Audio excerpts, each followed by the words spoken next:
یغه محبت د وجنه الله پاک په انسان باندې ډیر زړه باندې شي د وجنه په اسلام شي انسان ته تکلیف ورکول مسلمان ته تکلیف ورکول دا لوی ګناه دی پیغمبر علیه الصلاۃ والسلام د صحابه کرامو نه پوښتنه وکړه ای صحابه تاسو ته پته شته چې غریب سړی څوک دی صحابه کرام عرض وکړه یا رسول الله یمیش په نظر شو خو غریب هغه انسان دی چې اکثره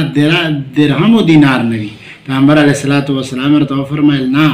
غریب هغه سړی دی چې په دنیا کې ډیر نیک اعمال کړي وي میدان محشر ته روشي د نیک اعمال انبار یې لګېدلی وي خو یو کاس الله پاک ته عرض وکړو یا الله په دنیا کې مو ته تکلیف ورکړی و اذیت یې کړی و سخته خبره راته کړې وه نو د نیک اعمالو تقسیم شي بل کس وروشي یا الله مو ته دا تکلیف ورکړی و هغې ته یې نیک اعمال ورشي ټول نیک عمل و تقسیم شي که د انسانونو حقوق په پیرانه شول بیا هغې چې چاته تکلیف ورکړی دی یغې ګنو په ده باندې جمع شي نو دا د انسان ته تکلیف دې وجه نه پیغمبر علیه الصلاۃ والسلام فرمایي المؤمنون نصحة بعضهم لبعض یوادون وان تفرقت دیارهم مسلمون د بل مسلمون خیرخوا وي یغې غمخوار وي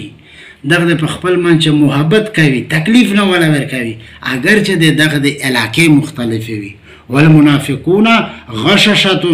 بعضهم لبعض وان اجتمعت دیارهم ومنافقین په خپل منځ دوکې سره ورکوي دوکه‌باز وي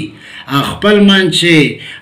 تکلیف ولا ورکوي اگر چې د یو کلی ویل نه وي بلکې پیغمبر علیه السلام فرمایل والله لا یؤمن والله لا یؤمن والله لا یؤمن درو کسانو که چې مؤمن نه دی قیل یا رسول الله ومن پیغمبر علیه السلام نه بیا پوښتنه وشوه چې څوک نه دی مؤمن وی فرمایل من لا یؤمن جاره بوائقه چې کیم سړی ګاونډي د تکلیف نه محفوظ نه وي دا کامل مؤمن نه دی